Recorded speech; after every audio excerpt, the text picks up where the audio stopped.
Hey guys, Jeffrey Steinsholt here. This is my very first actual real video, and I just wanted to tell you a little bit about myself and about how it all started with the kidney disease and how I'm staying positive and what I'm going through and how it's important to have a support group and good friends, and just to think on good things and think positive things, and to surround yourself with the right people. So basically, when I was 18 years old, I started working in a chemical plant, and I did that until I was 20 years old. I was an operator in a chemical plant. I worked at Houston Chemical Services. And I quit my one job at Houston Chemical Services because I got hired on with another company called Onyx Industrial.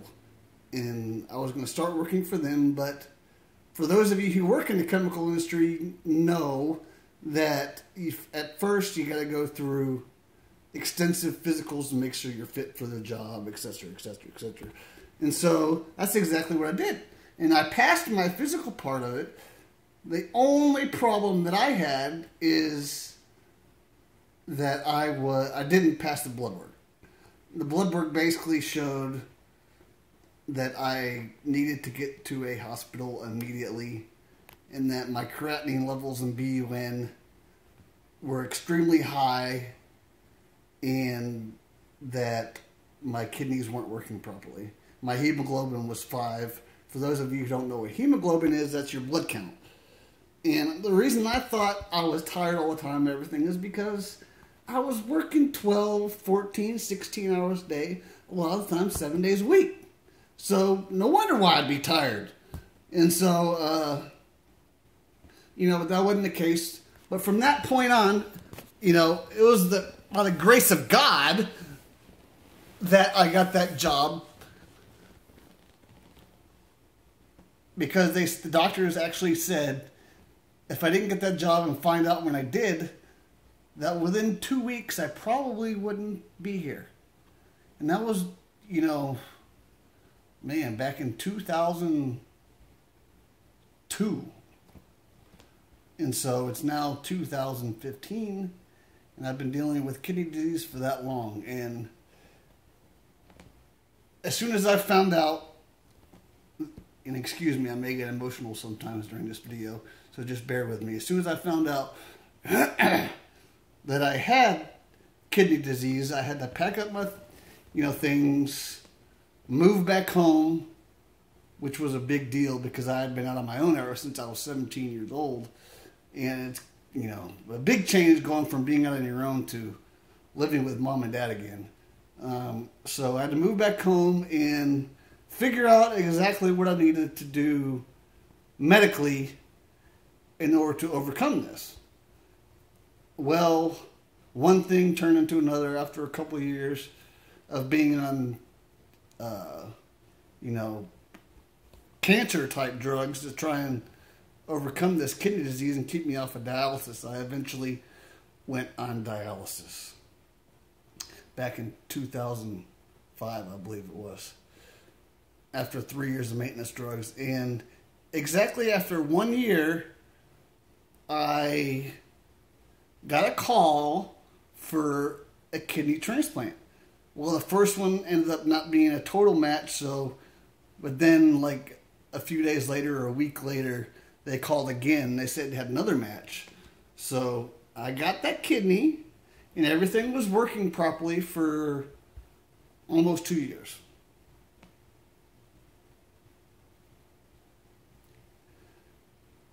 Sorry. At that point, the kidney failed, and they ended up having to take the transplanted kidney out of my body. It's called a nephrectomy, and that's when a lot of my problems began. Because first of all, the hospital that took it out of my body had no business messing with me because they weren't that kind of hospital. And so I've had 16 plus surgeries and basically have lived in the hospital the past 6 years, and due to a lot of complications. And I have a lot of atrophy, especially in my legs. And I've almost died quite a few times. And the journey has just been really hard and rough. I mean, let's see, I've had the kidney transplant. I've had the nephrectomy. And I've had 2 thoracotomies, femoral artery bypass, the gallbladder, lung biopsies, man, just you name it. I've been through it. Numerous exploratory surgeries. Bleeding problems. That's what almost killed me a couple times. Is bleeding internally, coughing up blood, lungs collapsing. I've been through a lot, and it's by the grace of God that I'm here today. But during my journey, being mad at the world and stuff like that, I've always, I was really cold towards a lot of people. But I found through my journey that, I had to go back and resolve those issues by, telling my parents that, I forgive them for acting out towards them, my mother and my father and my brother. I've called up multiple people and told them, hey, I'm sorry. It's just, I'm sorry that I've acted out on you and stuff like that, because when I was in the shower one day, the Lord's Prayer came into my head, forgive those, forgive them, otherwise you can't move forward. And, once, they understood because of what I was going through, but it's just, whatever you do in life, you got to stay strong. You got to surround yourself with good people. You got to constantly think positive. And as soon as you forgive those, as soon as you overcome, and as soon as you realize what's wrong, you got to stay focused and don't concentrate on those things. If you get mad for a second, if you get angry, you know what? You have every right to be angry, but give it to God. God is the reason why I'm here today. And my support group is the why I'm here today. If I didn't have strong people around me, if I didn't have positive people around me, you know what?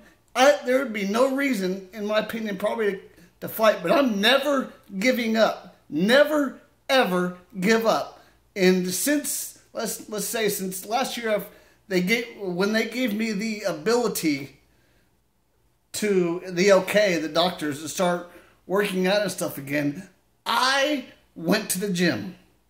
You know what? I weighed 105 pounds and I'm 6 foot tall. If that says how sick I am, or was. Because I believe in my heart and by faith that my healing is coming and that I'm getting better. And so when I first went to the gym, I went to the gym working out with oxygen on. And I could barely even press 5 pounds. And I could barely work out for more than even 5, 6, 10. I know I went in there 10 minutes because I was worn out. And then, eventually started working with a trainer named Ron, who was amazing, by the way, at Fitness Works. And, within the course of a little over a year, with a few setbacks, of going to the hospital, getting a few transfusions, and I don't know how many blood transfusions it is, probably at least 30. And so, I'm up to, I've put on around 25 pounds in a little over a year. So I'm up to around 130 pounds. And I'm staying out of the hospital. So basically the gym has, kept me out of the hospital. But, you know, speaking of the gym, I just wanted to say basically that you can do whatever you want to do. It's a mind over matter type thing. You know what? There's been many, many, many days that I have not felt like going to the gym because I feel rotten from dialysis and I'm tired and my blood count is low and you name it. I could have not went and I had 101 excuses. And I'd have had every right to have an excuse and not go. But you know what? I went anyway. And then I felt better. And then I started getting better. Because I believe if you get it right up here in your mind, then you can overcome anything in life. Failure is not an option. Failure is not an option. FNO, everybody. Stay strong. Because if I can do it, so can you. Stay positive. Surround yourself with good people. Pray. And just stay focused. So, and also tell yourself that, you know what? I may be in a bad situation, but there's always someone out there in a worse situation. But just stay strong. And if you're feeling bad, you know what? So what? But do something for somebody. If you're feeling bad, tell somebody else, compliment somebody or something.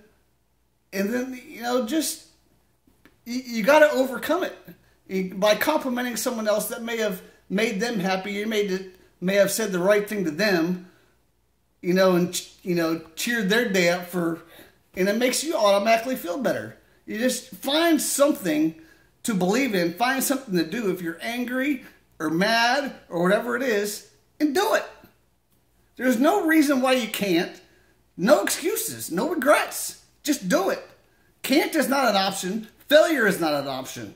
So, anyways, I have a lot to talk about, and I'm new to this YouTube thing, so like I said, bear with me. But this is a little bit about my life, and maybe I can get some footage of me on the, you know, kidney machine, getting hooked up and all that kind of stuff. We'll see. But, love you guys. Comment, share, subscribe, whatever they say on YouTube. Talk to you later. Love you. Bye.